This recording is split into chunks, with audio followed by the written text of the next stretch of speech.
Hello everyone, आप सभी का एक बार फिर से आपके अपने चैनल जीसीएस 2.0 में आपका स्वागत है। और उम्मीद है कि आप सब अपने पढ़ाई में लगे हुए होंगे, जैसा कि एग्जाम निकट आ ही गया है और जो जिस चीज की तैयारी कर रहा है उसका एग्जाम तो पास ही है। जैसे कि आज हम बात करेंगे डीएलएड थर्ड सेमेस्टर के मैथ के बारे में। तो आज डीएलएड थर्ड सेमेस्टर मैथ हम पढ़ाएंगे और उसका पाठ्यक्रम क्या होता है। जैसे किसी भी चीज को पढ़ने से पहले हमें उसका पाठ्यक्रम पता होना चाहिए कि सिलेबस आखिर है क्या। तो जैसे कि पहला है हमारा अनुपात एवं समानुपात। घातांक की अवधारणा, इसमें घातांक हम जानेंगे और लघुगणक के बारे में जानेंगे। पूर्णांक तथा परिमेय संख्याओं को घातांक के रूप में लिखना। साधारण एवं चक्रवृद्धि ब्याज। बैंक की जानकारी, बैंक में खाते कितने प्रकार से खोले जा सकते हैं। और समुच्चय की संकल्पना एवं प्रकार, जैसे सीमित समुच्चय, असीमित, एकल। चर राशियां एवं अचर राशियां। द्विघातीय और त्रिपदीय व्यंजकों का गुणनखंड। अवर्गीकृत आंकड़ों का माध्य, इसमें माध्य, बहुलक, समांतर माध्य, ये सब निकाला जाएगा। और आगे है हमारा घन घनात्तीय अवधारणा एवं आयतन। वृत्तखंड का कोण। और उसके बाद हम शेयर और लाभांश, आपको पता है जो जिस रेशियो में शेयर करता है उसको उसी रेशियो में लाभ प्राप्त होता है। और आगे है हमारा वृत्त।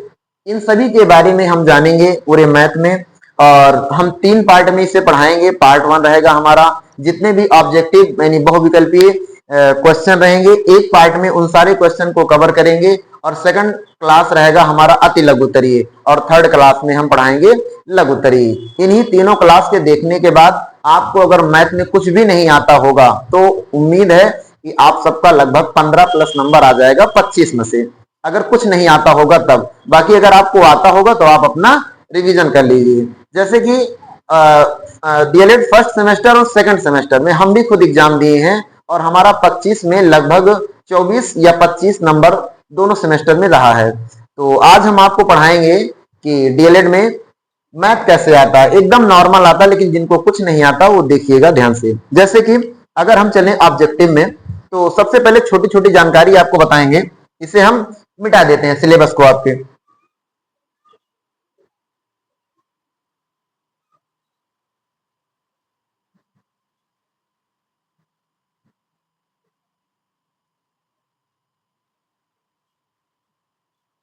जैसे जैसे अभी हम बात करें कि अभी आपको आया था पूर्णांक क्या है, परिमेय संख्या क्या है, अनुपात क्या है, समानुपात क्या है। तो पहले छोटी छोटी जानकारी पता होना चाहिए।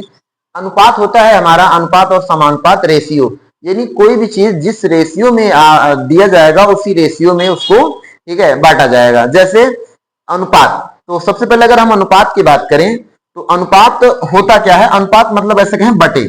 जैसे अनुपात का चिन्ह पेपर में कभी कभी आ ही जाता है कि अनुपात का सिंबल क्या होता है, तो अनुपात का सिंबल ये होता है, यानी चिन्ह। और समानुपात का, तो समानुपात का सिंबल ये होता है, 2 बार कर दो समानुपात। अनुपात का मतलब बटे और समानुपात का मतलब होता है बराबर। यानी किसी भी चीज को अगर हम कहते हैं समानुपाती है यानी बराबर है उसके। जैसे हम कह दें 5:6, यानी इसका मतलब हो जाता है 5/6। या कहीं अगर 5/6 मिल जाए तो आप लिख सकते हो 5:6। समझ में आया होगा। लेकिन अगर कहीं भी आपको ऐसे मिल जाए 5:6 समानुपाते 6:7, तो इसका मतलब ये होता है कि जिस रेशियो में 5 और 6 हैं उसी रेशियो में 6 और 7, यानी दोनों बराबर हैं। जैसे हम कह दें, इसको कह सकते हैं 5/6 बराबर 6/7, जबकि बराबर नहीं है, आपको सिर्फ समझाने के लिए बताए हैं कि समानुपात का मतलब बराबर होता है और अनुपात का मतलब बटे होता है। ठीक है, तो ये सब हम बाद में जानेंगे। सबसे आपको पहले चलते हैं हम कि ऑब्जेक्टिव में किस प्रकार का कैसे क्वेश्चन आता है। तो ऑब्जेक्टिव आज आपको पढ़ाया जाएगा और ऑब्जेक्टिव में जितने क्वेश्चन आते होंगे, जैसे कि ये शायद 15 नंबर का लगभग ऑब्जेक्टिव आता है। जैसे आपको एक क्वेश्चन दे दिया जाए, एक क्वेश्चन छोटा सा कि कह दे 343/216, 343/216 कहें कि इसका घन का स्वरूप है, या कह दिया जाए इसका सरलतम रूप है, तो कैसे होगा। या इसे कह दिया जाए अनुपात में व्यक्त कीजिए, कुछ भी पूछ सकता है पेपर में। या पूछा जाए ये घन का आधार है या घन का ऐसे कहें आयतन है, तो इसकी भुजाएं क्या होगी, तो कुछ भी कहा जाए। तो ये हम करेंगे क्या, सबसे पहले अगर आपको क्वेश्चन में ऐसे आए कि ये घन का आयतन है, घन का आयतन है, तो इसकी भुजाएं ज्ञात कीजिए। अब आपको पता होगा घन, घन क्या है, घन ऐसा कहें कि जिसकी तीनों भुजाएं बराबर होती हैं, वो होता है हमारा घन। यानी हम कह सकते हैं ये ऊपर वाला भी क्यूब है, नीचे वाला भी क्यूब है। तो अगर हम देखें तो 343 हमें पता होगा, 343 को लिख सकते हैं 7 गुणे 7 गुणे 7, और 216 को लिख सकते हैं 6 गुणे 6, और गुणे में 6 गुणे में 6, 3 बार लिख सकते हैं। और आपको पता है कि घन की जो हमारा आयतन होता है वो लंबाई गुणे चौड़ाई गुणे ऊंचाई, और आयतन 3 बार होता है। हमें सिर्फ भुजा ज्ञात करनी है, तीनों सेम सेम है, तो हम लिख सकते हैं इसका मान आ जाएगा 7/6। सिर्फ एक बार, क्योंकि भुजाएं समान होती हैं, सिर्फ एक बार लिखा जाता है। जैसे कोई भी आपको आसान सा सवाल दे दिया जाए कि बताओ 200 या ऐसे कहें 20 और बटे 45 का सरलतम रूप होगा, का सरलतम रूप होगा, सरलतम रूप। तो इनमें से कोई भी आपको दे दिया जाए या इससे बड़ा संख्या आ जाए तो करना क्या है, सरलतम रूप मतलब आप ऐसी संख्या से काटिए कि ऊपर नीचे दोनों कट जाए। ऐसी संख्या से, अगर ना कटे तो मत काटिए, यही सरलतम रूप हो जाएगा। तो अगर इसे हम काटेंगे तो सबसे बड़ी संख्या शायद 5 से काटे, 5 चौक 20, 5 नवा 45, यानी 4/9, शायद ये नहीं कटेगा, तो हमारा सरलतम रूप 4/9 ही हो जाएगा। लेकिन कभी भविष्य में आपको यही दे दिया जाए और कहा जाए कि इसको बताओ सरलतम रूप इसका क्या होगा, तो याद रखना ये वैल्यू कटेगी ही नहीं, और नहीं कटेगी तो इसका सरलतम रूप यही होगा। उम्मीद है आपको समझ में आया होगा। जैसे आपको अगर सवाल की बात करें तो जैसे कोई और टाइप का सवाल आ जाए, ये ऑब्जेक्टिव है, एक एक नंबर का, पेपर में आता है बहुत। जैसे हम कह दें कि गुणनखंड में, जैसे गुणनखंड भी था तो एक्स स्क्वायर और प्लस का यहां दे दें कितना 5x और प्लस में 6, और बराबर में 0 या लगाएं या ना लगाएं, या मन कहे तो लगा देना, और कहा जाए इसका गुणनखंड होगा। अगर ऑप्शन देना चाहें तो ऑप्शन हम दे दें कि एक्स स्क्वायर प्लस 5 और एक ब्रैकेट में एक्स स्क्वायर प्लस का 2, और कह सकते हैं एक ब्रैकेट में एक्स प्लस का 3, एक ब्रैकेट में एक्स प्लस का 2, और यहां कह दें एक ब्रैकेट में एक्स प्लस 3 एक्स माइनस 2, और एक्स प्लस 1 और एक्स प्लस 5। ऐसे ये आपका 4 ऑप्शन है और आपको इसे सॉल्व करना है। तो गुणनखंड यानी जिसे हम कहें कि फैक्टर, तो 6 का आप फैक्टर करिए कि 6 के पहली बात तो कितने फैक्टर होते हैं, तो अगर हम 6 को देखा जाए तो कितने होंगे, या ऐसे कहें आप normally x square plus 5x plus 6 को इस प्रकार तोड़ो कि जोड़ने या घटाने पर 5 आए, आना 5 मतलब चाहिए, और वो भी प्लस का 5। तो करेंगे क्या हम, अगर देखें एक्स स्क्वायर, और इसे हम कह सकते हैं 3 दूनी 6, 3 दूनी 6, इसके अलावा शायद इसका फैक्टर भी नहीं होगा। एक होगा 6 का नम 6, लेकिन 6 में से 1 घटाओगे तो 5 आ जाएगा, और 5 आएगा तो लेकिन माइनस का आ जाएगा या तो प्लस का आएगा। जैसे अगर हम कह दें 6 का नम 6, तो 6 में से 1 घटाओगे 6 तो आएगा, सॉरी 5 तो आएगा, लेकिन अगर गुणा करोगे तो माइनस का 6 आएगा। हमें चिन्ह भी देखना है, यहां भी और यहां भी। तो हम कह सकते हैं x square plus 3x plus 2x और प्लस में 6।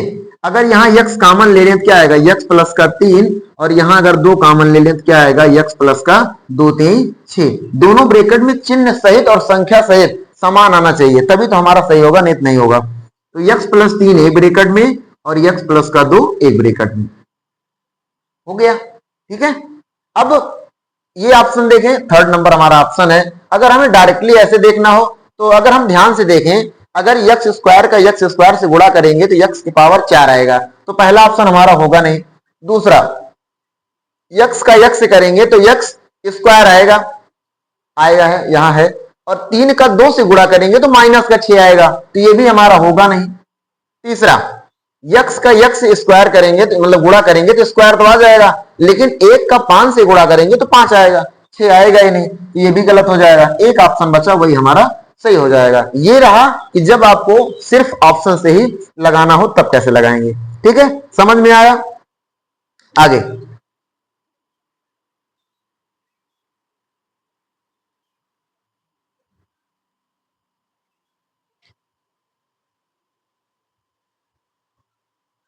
आगे एक आध गुणनखंड की बात और करते हैं हम। जैसे कह दें एक्स स्क्वायर और प्लस का यहाँ 8x और प्लस का कर दें 12 बराबर 0, या यहां हम कर दें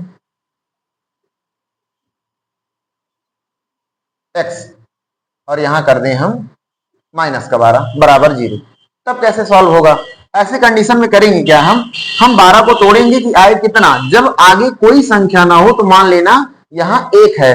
अब 12 को इस प्रकार तोड़ो कि आए 1x यानी x आए, तो 4 3 12, 4 में से 3 गया 1। याद रखना जो यहाँ चिन्ह होगा बड़ी संख्या का चिन्ह हम वही करेंगे, यानी x स्क्वायर और प्लस का 4x माइनस का 3x माइनस का 12 बराबर 0।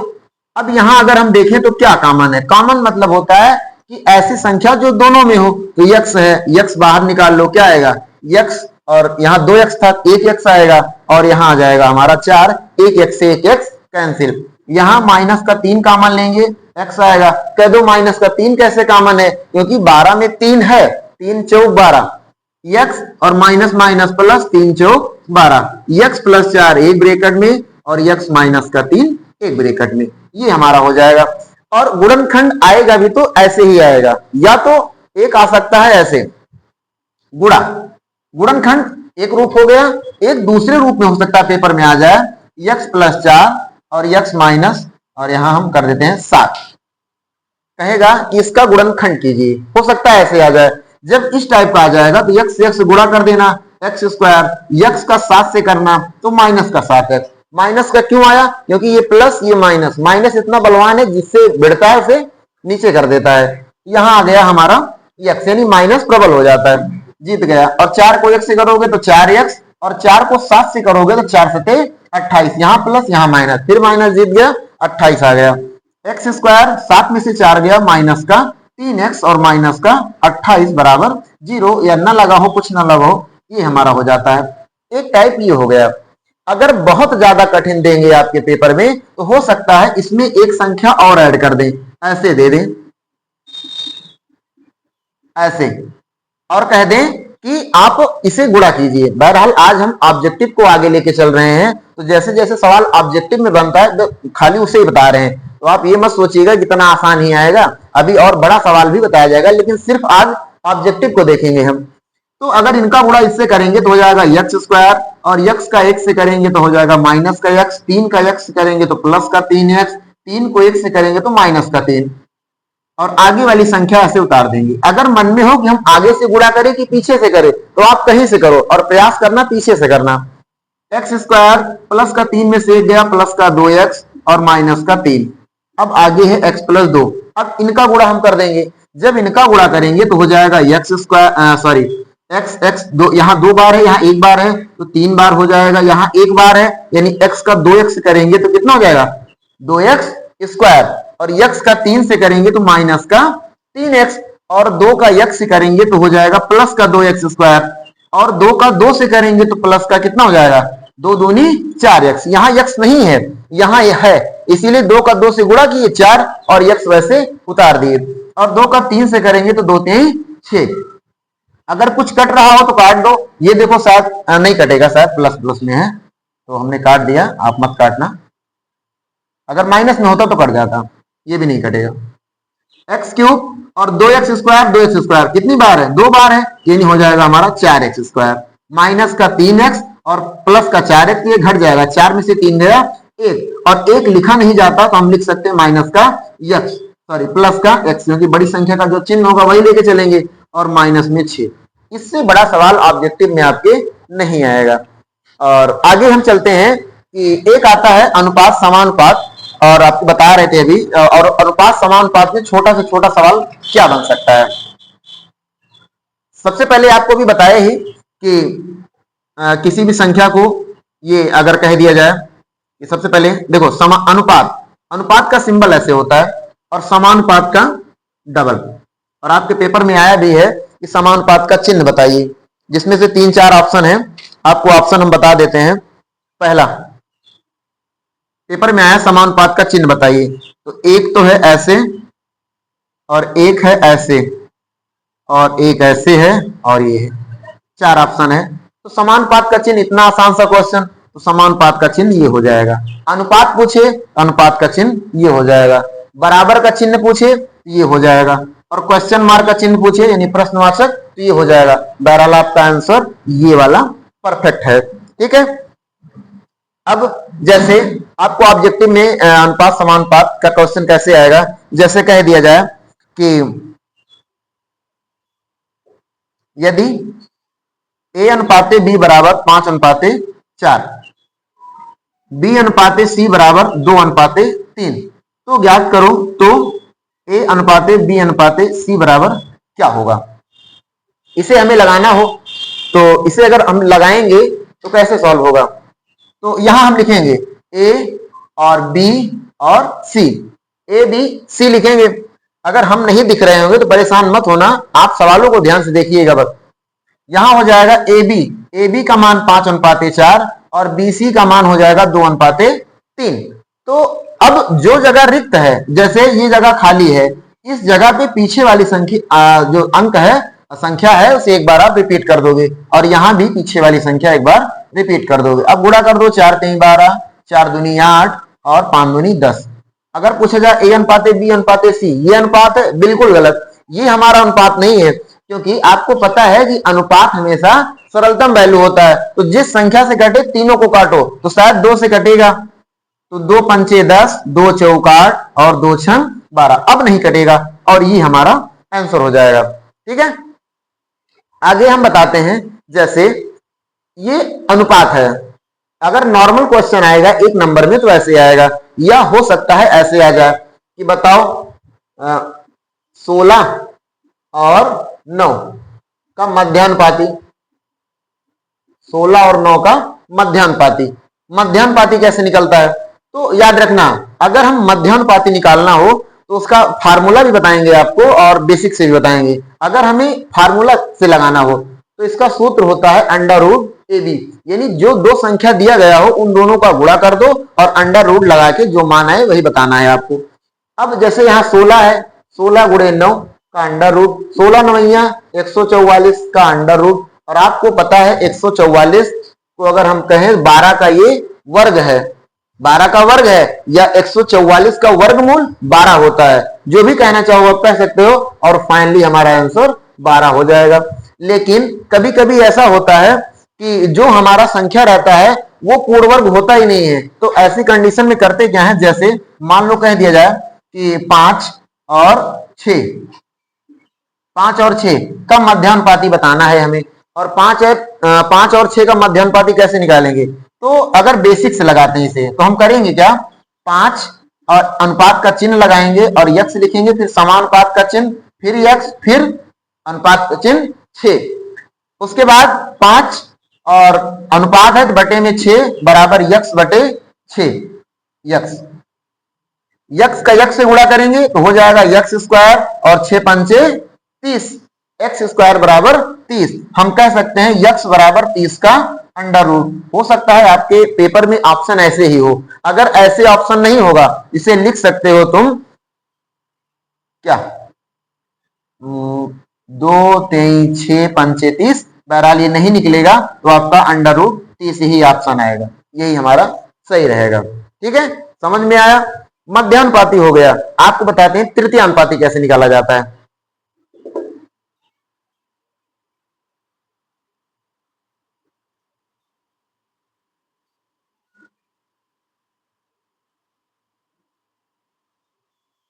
तृतीयानुपाती,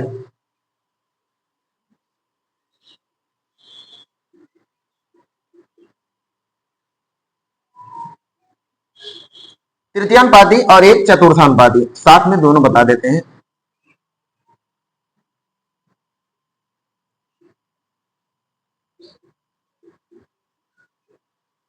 चतुर्थानुपाती, जैसे दोनों में अभी कह दिया जाए कोई संख्या, जैसे यहां कहते हैं 5 6 और यहां कहते हैं 8 और 12, इसका चतुर्थानुपाती बताओ और इसका तृतीयानुपाती बताओ, और यहाँ एक संख्या और देते हैं 10, इसका चतुर्थानुपाती बताओ और इसका तृतीयानुपाती बताओ। तो कैसे निकाला जाएगा, ध्यान से देखिएगा। अगर तृतीयानुपाती कहे तो इसका सूत्र होता है बी स्क्वायर अपान में ए, यानी 6 का स्क्वायर कर देंगे 36 और बटे में 5, यानी जो भी आएगा आप दशमलव में काट दीजिएगा, 5 छंग 5 सते 35 और एक बचा 5 दूनी 10, चाहे तो 36/5 ही छोड़ दीजिएगा। अगर हमें बेसिक से लगाना हो तो कैसे लगाएंगे, तब तृतीय अनुपाती बेसिक से लगाएंगे, तब हो जाएगा हमें 5 अनुपात का चिन्ह और फिर समानुपात का, जो संख्या पीछे होगी उसे एक बार और रिपीट कीजिएगा और फिर अनुपात में x लगा दीजिएगा, x क्योंकि हमें x का ही मान निकालना है। तो हो जाएगा हमारा 5/6 बराबर 6/x। वही चीज हुआ ना, 5 एक 5x और 6 छंग 36, x बराबर 36/5। आगे आप सॉल्व कर लीजिएगा। चतुर्थानुपाती कैसे सॉल्व होगा, चतुर्थानुपाती इसका सूत्र जो होता है हमारा होता है कि BC और अपान में A, BC अपान में A। ये कैसे, अब BC का मान कितना दिया गया, 12 और 10, 12 और 10 का गुणा कर दो तो हो जाएगा हमारा 120 और बटे में 8 बराबर हम कह सकते हैं 15। BC, B का मान 12, C का मान 10, यानी पीछे वाली दो संख्याओं का गुणा करो और बटे में जो हमारी पहली संख्या हो उसको लिख दो, हमारा आ जाएगा चतुर्थानुपाती। अगर हमें सूत्र से लगाना हो तो कैसे लगाएंगे, लिखेंगे हम 8/12, समानुपात का चिन्ह लगाएंगे 10 और लास्ट में लिख देंगे x। कैसे लगेगा,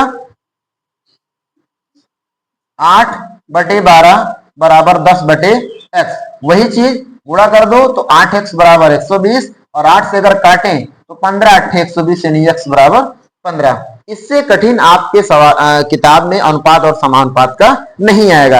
एक दूसरा टाइप आता है वो भी बता देते हैं कैसे लगेगा, उम्मीद करते हैं समझ में आया होगा।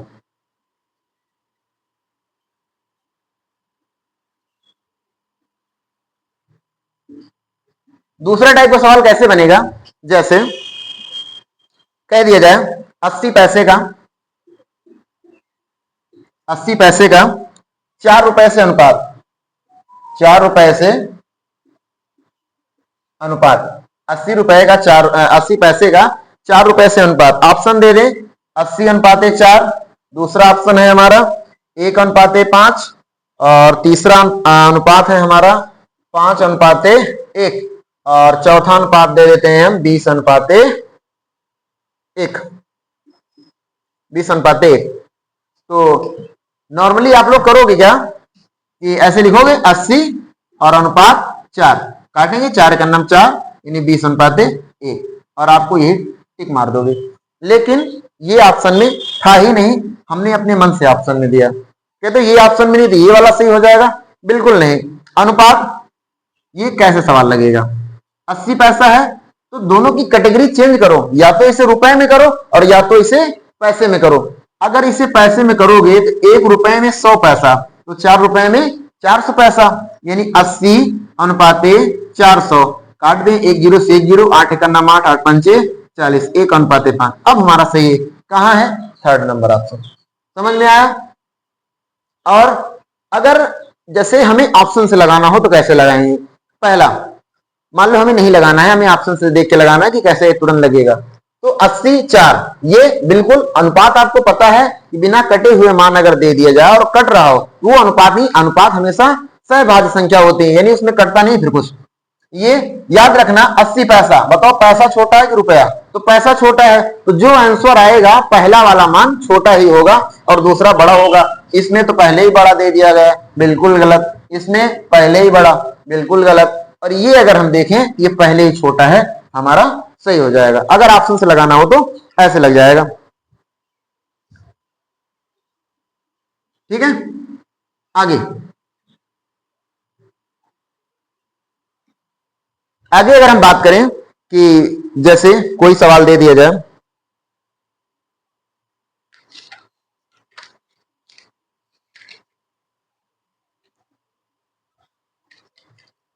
दे दें 35 और कह दें 35 को 3/4 में विभाजित कीजिए, 3/4 में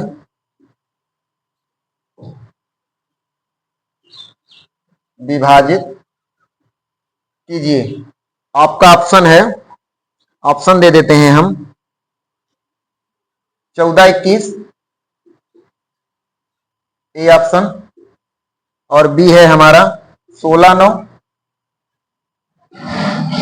और सी वाला ऑप्शन है हमारा 12 23 और डी वाला ऑप्शन है हमारा 16 19 और डी वाला ऑप्शन है हमारा 15। देखिए कैसे लगेगा ये सवाल, बहुत ही आसान सवाल है अगर लगाना हो हमें। पहले आपको हम बेसिक से बताते हैं। 3 अनुपात 4, टोटल 35 है और आपको पता है अनुपात हमेशा कटा हुआ मान रहता है। अब वो संख्या कौन सी काटेगी हमें नहीं पता, हम मानेंगे हमारा जो अनुपात है 3 है और 4 है और साथ में दोनों को x लगा देंगे क्योंकि x ही वैसा मान है जो कटा है। तो 4 3 जोड़ेंगे कितना आएगा, 7x आएगा और 7x यानी टोटल का मान दिया गया है 35, x बराबर कितना आएगा 5, x बराबर 5। तो पहला क्या है हमारा 3x यानी 3 पचे 15 और दूसरा है हमारा 4x यानी 4 पंचे 20, यानी ऑप्शन नंबर 4 सही हो जाएगा। लेकिन अगर कहा जाए कि आप ऑप्शन से ही लगाओ डायरेक्ट तब कैसे लगेगा, तो देखिए जो हमारा आंसर होगा वो 3 और 4 से जरूर कटेगा। जैसे पहला ऑप्शन 3 से 14 कटेगा, बिल्कुल नहीं, तो आपका नहीं होगा। 4 से 21 कटेगा, नहीं कटेगा। 3 से 12 कट जाएगा, लेकिन अगर हम 4 से देखें तो 23 नहीं कटेगा, तो ये भी हमारा नहीं होगा। तीसरा 3 से 16 नहीं कटेगा और 4 से 19 नहीं कटेगा, तो बचा क्या हमारा, यही सही हो गया बिना लगाए ही। समझ में आया, आगे हम चलते हैं।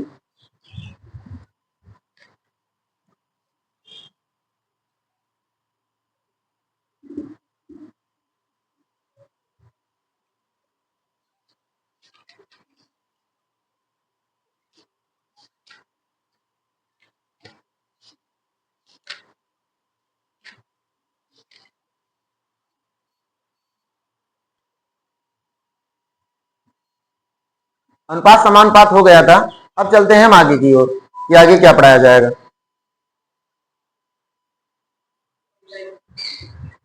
जैसे ये वाला सवाल है हमारा x माइनस 7 और भागे x माइनस सॉरी x की घात माइनस 7 भागे x के पावर माइनस 9। अगर हमें इसे लगाना हो ऑप्शन देखो x power 2, x power 16, x power minus 2 और x पावर माइनस का 16, ये करना होगा। कैसे करेंगे हम, तो आपको पता है आधार समान होने पर गुणा में घातें जुड़ती हैं और भाग में घटती हैं, तो हो जाएगा हमारा माइनस 7 और घटती हैं, चिन्ह भी माइनस है तो माइनस माइनस प्लस हो जाएगा, यानी हम कह सकते हैं x की पावर 2 और हमारा यही वाला ऑप्शन सही हो जाएगा। आगे दूसरा है हमारा 2/5 का घातांकी रूप क्या यानी अंडर रूट 2/5। तो याद रखना अगर यहाँ 3 होता ये 1/3 हो जाता, यानी 2/5 के पावर 1/3। यहाँ 4 होता, 5 होता, 6 होता। अगर कुछ नहीं है तो समझो ये 1/2 है, यानी यहाँ 2 है, क्योंकि आपको पता होगा वर्गमूल में जो चीजें 2 बार होती हैं एक बार बाहर निकाली जाती हैं। तो इसका आंसर जो पावर में 1/2 होगा वही होगा, ये 1/6 नहीं होगा, नहीं होगा, ये है हमारा, ये हमारा सही हो जाएगा। आगे जैसे इसका कहा गया गुणनखंड, इसका गुणनखंड कैसे करेंगे, तो ध्यान से देखिएगा। ये वाला अगर हम सवाल लगाएं तो यहां लगाते हैं x स्क्वायर, देखो यहां बटे में है 4, तो हम एक काम करेंगे या तो 4 को बटे में करें और या तो आपके आसानी के लिए बताते हैं हम 4 को तुम आगे ले आना।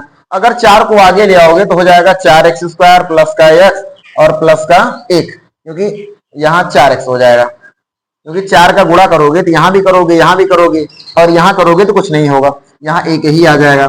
बस आपको गुणनखंड अभी पढ़ाया गया, जस्ट कैसे लगेगा। 4 एक अन्नम 4, 4 एक अन्नम 4, तो और 4 को इस प्रकार तोड़ो किया है कितना 4, तो 2 दूनी 4, यानी 4x स्क्वायर प्लस का 2x प्लस का 2x प्लस का 1।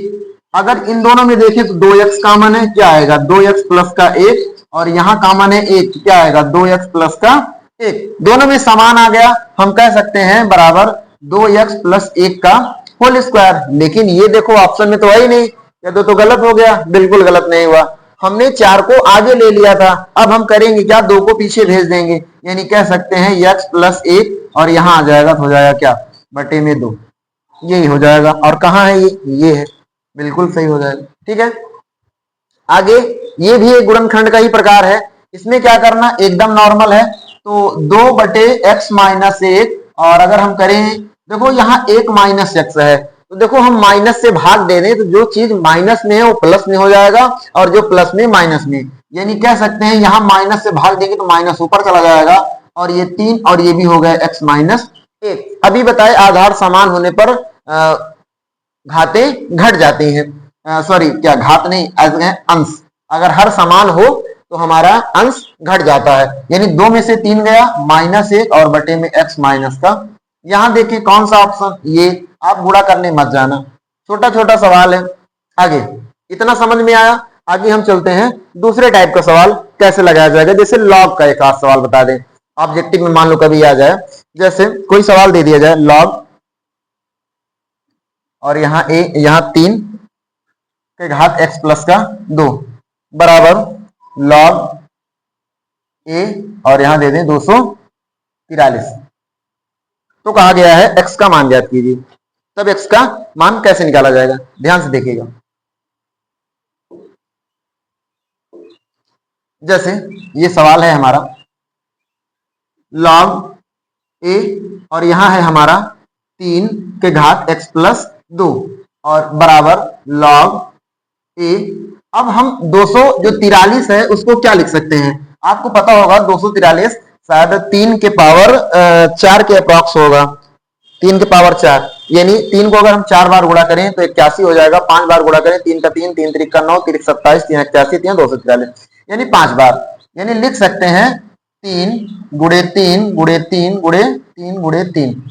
अगली लाइन जब हम लगाएंगे लिखेंगे लॉग, और ये a है हमारा 3 के पावर x प्लस का 2 बराबर लॉग, और ये a है, और इसे लिख सकते हैं हम 3 के पावर कितनी बार है, 5, हम लिख सकते हैं 5। देखिए लॉग 3, ये लॉग a और 3, यानी जब भी आधार समान होता है हम घात की तुलना कर लेते हैं, यानी ये कट जाएगा तो हमारा क्या आएगा, सिर्फ आएगा x प्लस 2 बराबर 5। कह सकते हैं 2 उधर जाएगा तो 5 में से 2 गया 3। लॉग का सवाल ऐसे आता है, अगर कोई आएगा तो आप आसानी से लगा लोगे, बहुत ज्यादा कठिन नहीं है। ठीक है, आगे समुच्चय की बात कर लें। समुच्चय क्या होता है, एक आध दो सवाल ऑब्जेक्टिव में कैसे उसका भी आता है।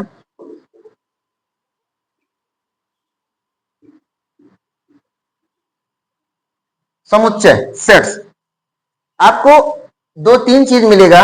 जैसे एक ऐसे ऐसे चिन्ह मिल जाए, इसे हम कहते हैं सर्वनिष्ठ, और ऐसे मिल जाए इसे कहते हैं हम सम्मिलन, इंग्लिश में यूनियन। तो जैसे कोई सवाल कह दें a बराबर 3 और 5, b बराबर 4 व 6, 4 व 6, तो कहा गया है a सर्वनिष्ठ b, यानी आप a सर्वनिष्ठ b ज्ञात करो, a सर्वनिष्ठ b। तो कैसे लगेगा, ऑप्शन बता दें। एक ऑप्शन ये है a और b ऑप्शन कह दें तो हमारा 6 है, और c ऑप्शन कह दें तो हमारा है 4 और 5, डी वाला ऑप्शन कह दें तो ये हमारा है 3। देखिए अभी बताया, इसका मतलब होता है सर्वनिष्ठ। सर्वनिष्ठ का मतलब ऐसी संख्या जो a और b में कॉमन हो। तो कॉमन क्या है, 3 यहाँ है, यहाँ नहीं है तो नहीं लिखा जाएगा। यानी हम कहें a b ज्ञात करेंगे, a सर्वनिष्ठ b ज्ञात करेंगे, दोनों में कॉमन क्या है, 3 नहीं, 5 नहीं, 4 नहीं, 6 नहीं, कुछ नहीं कॉमन। जब कुछ नहीं कॉमन हम कह सकते हैं फाई, इसे हम फाई कहते हैं। ठीक है, हमारा ऑप्शन नंबर 1 सही हो जाएगा। ठीक है, और अगर समुच्चय की बात करें तो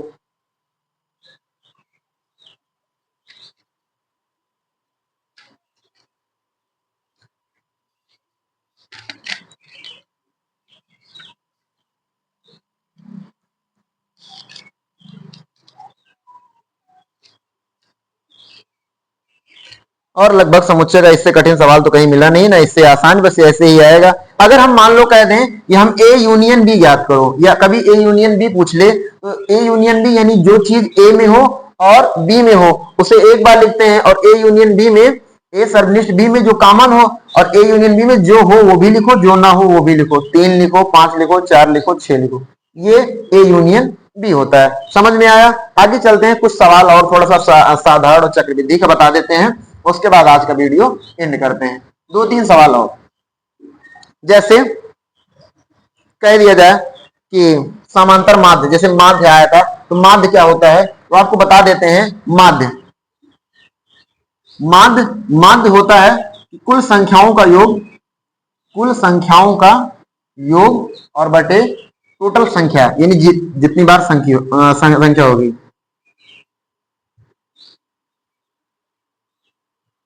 कुल संख्या, जैसे कह दें पहला 4, 6, 8, 10 का माध्य बताओ, का माध्य। तो ये सवाल कैसे लगेगा, 4 हम प्लस में 6 जोड़ेंगे, प्लस में 8, प्लस में 10 और बटे में 1, 2, 3, 4, 4 संख्या, 4 से भाग दे दो। 1, 2, 3, 4 अगर जोड़ें तो कितना हो जाएगा, 6, 4, 10, 10, 10, 20, 8, 28, 28 बटे 4 बराबर कितना आएगा, 7। या कभी क्वेश्चन ऐसे भी दे सकता है कि 2 और 3 और x का माध्य है या समांतर माध्य है, एक ही है, माध्य 3 है, तो x बराबर क्या होगा। ये सवाल आपके डीएलएड में मतलब आ चुका है। तो कैसे लगाएंगे, तो 2 + 3 + x, क्योंकि हमें पता है माध्य बराबर होता है कुल संख्याओं का योग, 2 को 3 को x को जोड़ दो और बटे जितनी संख्या हो उससे भाग दे दो। लेकिन यहां कहा गया है माध्य 3 है, आपको माध्य पहले ही बता दिया गया, तो 2 3 जोड़ोगे तो कितना आएगा, 5 प्लस का x बटे 3, 3 का 3 से गुणा करो, 3 3 का 9 बराबर 5 प्लस का x, 9 में से 5 घटाओगे बराबर x, यानी ऐसे कहें x बराबर 4। ठीक है, आगे जैसे कोई और सवाल की बात करें हम, माध्यिका कैसे निकाली जाएगी। माध्यिका 3 4 7 9, 3 4 7 9 और 10 13 15, 10 13 15 की माध्यिका ऑप्शन दे देते हैं, 13 7 9 10 क्या होगी, ऐसे दिया गया है माध्यिका। ध्यान रहे, माध्यिका निकालना हो तो माध्यिका निकालने का एक शॉर्ट तरीका बताएंगे और एक बेसिक से भी बताएंगे। माध्यिका में पहले हम देखेंगे कितने पद हैं, 1 2 3 4 5 6 7 पद हैं। जब 7 पद हो तो 7 का आधा आधा कर दो और बीच वाला हमारा आंसर हो जाएगा। जैसे अगर हम कहें 7 हैं तो 3 इधर 3 इधर, आपका आंसर कितना आ जाएगा, 9। लेकिन कभी अगर ये देखो बढ़ते क्रम में लिखा गया है और अगर कभी बढ़ते क्रम में ना लिखा गया हो तो उस कंडीशन में पहले हम यानी बढ़ते क्रम यानी आरोही क्रम में लिखेंगे और उसके बाद हम निकालेंगे। ठीक है, और इसका ऐसे कहें, अगर आपको ऐसे नहीं लगाना है, 9 है लिख सकते हो n बराबर 9, और 9 क्या है, विषम है, 9 हमारा क्या है, विषम है। और जब विषम होता है तो हम करते क्या है, नहीं 9 पद कहां है, 1 2 3 4 5 6 7 पद है, सॉरी वही तो कहें 7। जब विषम हो तब फार्मूला होता है हमारा माध्यिका बराबर n मतलब पदों का संख्या, n मतलब पदों की संख्या। ठीक है, n और +1 बटे 2 पद। अब n कितने हैं, 7, तो 7 में अगर 1 जोड़ेंगे और बटे 2, 7 1 8 बटे 2 बराबर चौथा पद। 4 आंसर नहीं होगा हमारा चौथा पद होगा। देख लें 1 2 3 4, चौथा पद क्या है, 9 हमारा आंसर हो जाएगा। ठीक है, और कोई आसान सा सवाल या कहीं कोई दिक्कत। जैसे कभी कभी आ जाता है कि प्रथम 5 प्राकृतिक संख्याओं का माध्य, तो आपको एक चीज तो बताना भूल ही गए कि प्राकृतिक संख्या होती क्या है और पूर्णांक क्या होता है, ये सब भी पता रहना चाहिए हमें।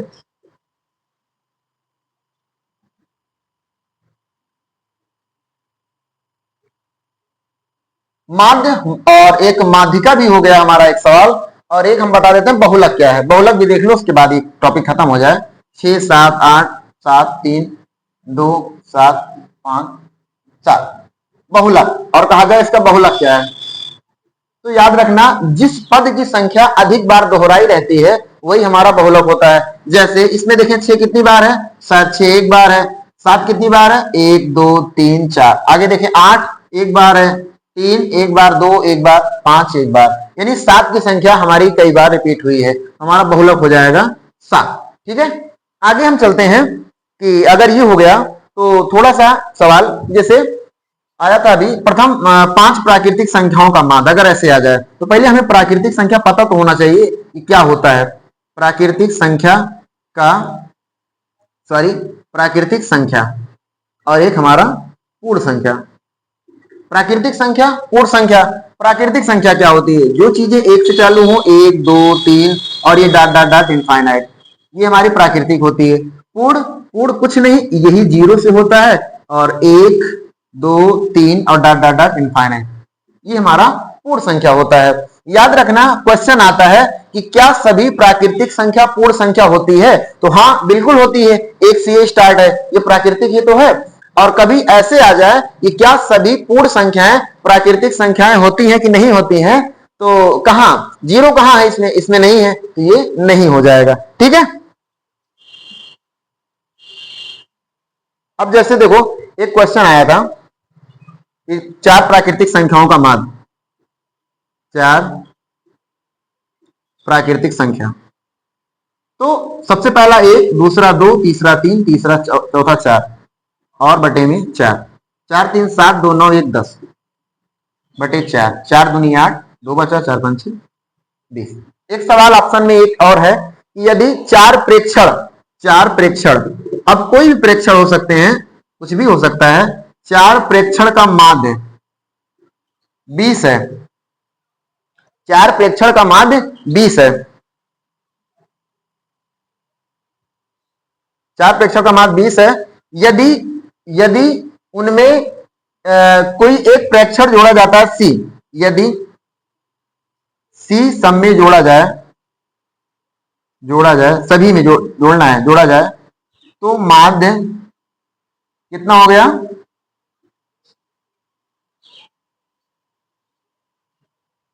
22। तो कहा गया है कि हमारी सी का मान क्या होगा? यदि सी जोड़ा जाए तो 22 हो जाता है, यदि सी प्रत्येक में जोड़ा जाए तो कुछ नहीं करना है ऐसे सवालों में, हम दोनों का अंतर देख लेंगे बस। अंतर अगर देखें तो कितना हो जाएगा? 2। तो हमारा ऑप्शन भी है हमारा 2, हमारा आंसर हो जाएगा 2। ठीक है, जैसे एक आध सवाल और,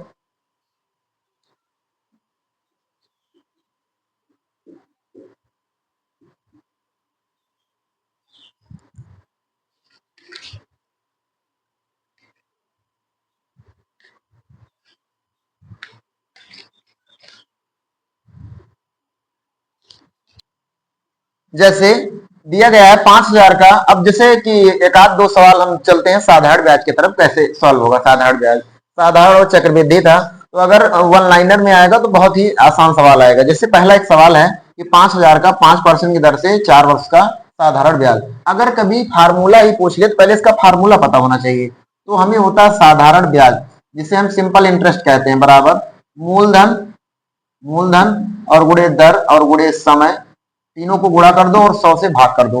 मूलधन कितना है? 5000, 5000 लिख देंगे। दर कितना है? 5% और गुणे समय कितना है? 4 वर्ष और बटे में 100। 2 जीरो से 2 जीरो कैंसिल। ठीक है, क्या बचा? 5 चौक 20 और 20 पंचे 100, यानी कितना आ जाएगा हमारा? 1000। और अगर यही चीज पूछ लेता कि मिश्रधन ज्ञात करो, तो मिश्रधन बराबर होता, ये हमारा ब्याज है, जो कि हमारा आंसर ए वाला सही है। अगर कहता कि मिश्रधन ज्ञात करो, तो मिश्रधन में करते क्या है, हम मूलधन में जोड़ देते हैं। मूलधन हमारा कितना है? 5000, 1000 जोड़ देंगे तो कितना आएगा? 6000। ठीक है, और ऐसे चक्रवृद्धि की बात करें, चक्रवृद्धि भी आसान होता है। कहा गया 200 का 10% की वार्षिक दर से 2 वर्ष का चक्रवृद्धि ब्याज क्या होगा। आपको फार्मूला बता देते हैं और एक बिना फार्मूला वाला भी बताएंगे। तो अगर पहले फार्मूला वाला बताएं तो हमारा होता है ए बराबर ए मतलब अमाउंट, मिश्रधन, पी 1 प्लस का आर और बटे में 100 पावर में एन। ठीक है, एन क्या है? समय। पी का मतलब 200 और पी मतलब प्रिंसिपल, मूलधन जो होता है हमारा 1, और आर क्या है? रेट, यानी जो दर दी जाती है, दर कितना है? 10% और बटे में 100, 10 धाम में 100 और यहाँ 2 दिया गया है। तो अगर हम याद करें तो हो जाएगा 200 और 10 धाम में 100 यानी 1/10, 10 का नम 10, 10 1 11/10, 2 बार है। देखो एक जीरो से एक जीरो, एक जीरो से एक जीरो, 11 ग्राम में 121 और गुणे में 2 कितना हो जाएगा 242, 121 देना 242। ये क्या है हमारा अमाउंट, यानी ए का मान है। और अगर हम सिर्फ सीआई निकालेंगे, कंपाउंड इंटरेस्ट जिसे कहते हैं, तब हो जाएगा हमारा मूलधन। 200 में से अगर घटाएंगे 242 तो कितना आएगा 42। ठीक है, इसे अगर बिना सूत्र द्वारा लगाएं तब क्या होता, तो देखो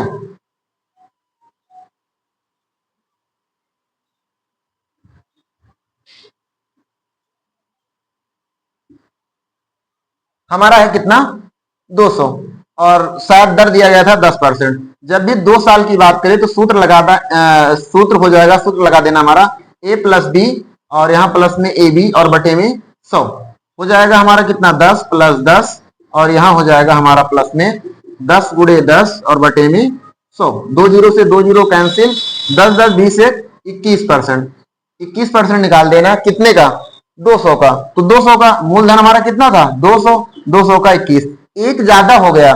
अगर हम साधारण निकालते तो 10 10 निकालते, क्योंकि वो साधारण था। और जो हमारा चक्रवृद्धि होता है वो ब्याज पर भी ब्याज पड़ता है, इसीलिए 1% ज्यादा हो गया। निकाल दो और बटे में 100, 2 जीरो से 2 जीरो कैंसिल, 21 दूना, ये देखो आपको सूत्र लगाने की आवश्यकता ही नहीं हुई। चौथा 7/20 को प्रतिशत में बदलिए। आपको पता है प्रतिशत में बदलने के लिए क्या करते हैं 100 से गुणा, 20 से करना 20, 20 पंचे 100, 7 का गुणा 5 से करेंगे 7 पचे 35%। ऑप्शन में है कहीं, ये है। अगर कभी ऐसे दे दिया जाए कि 20% इसे भिन्न में बदलो तो करेंगे क्या हम 20 और बटे में 100, यानी परसेंट हटाएंगे, प्रति मतलब होता है बटे और शत मतलब 100, यानी काट देंगे 20 से करना 20, 20 पंचे 100, ये भिन्न में चेंज हो गया। एक सवाल लॉग का सवाल है, ये कैसे होगा लॉग 13 और यहाँ है 169, तो आपको पता है इसे लिख सकते हो लॉग 13 ऐसे, और आपको पता है 169 13 का वर्ग है, यानी क्या 13 के पावर 13, और लॉग में जो संख्या सबसे ऊपर होती है वो सबसे पहले आ जाती है, यानी लिख सकते हैं 13 लॉग 13 और यहां हो जाएगा हमारा क्या 2, सॉरी यहां 2 रहेगा।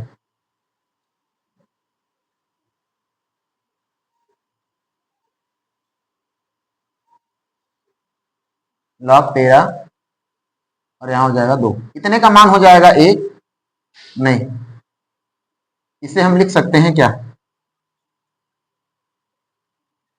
2 लॉग 13 के पावर 13, 2 और इतने का मान हो जाएगा 1 और बराबर हमारा आंसर क्या हो जाएगा 2।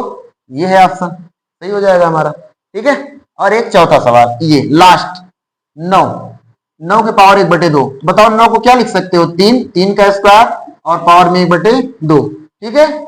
और 4 को क्या लिख सकते हो 2 का स्क्वायर और पावर में 1/2, 3 अगर ब्रैकेट खोलेंगे ये क्या हो जाएगा 2 गुणे 1/, ये कैंसिल ये कैंसिल, तो 3 गुणे 2 बराबर कितना हो जाएगा 6। ऑब्जेक्टिव पढ़ाया जा रहा था अभी आपको, और ऑब्जेक्टिव में इससे कठिन नहीं आएगा और इससे बाहर भी नहीं जाएगा। एक दो सवाल छूट गया टाइप का, जैसे वृत्त का सवाल, वृत्त का नहीं हुआ है, अगली वीडियो में आपको बता दिया जाएगा वृत्त का सवाल कैसे आता है, थोड़ा सा कोड और उसमें पूछता है। तो ऐसे वीडियो कैसा लगा ये हमें आप जरूर बताइएगा, और वीडियो में कहीं अगर कोई क्वेश्चन लिखने में या बोलने में अगर कोई त्रुटि रह जाती है तो उसके लिए ऑलरेडी सॉरी, और मिलते हैं आपको अगले वीडियो में। तब तक के लिए ऐसे हमारे वीडियो में बने रहें, धन्यवाद।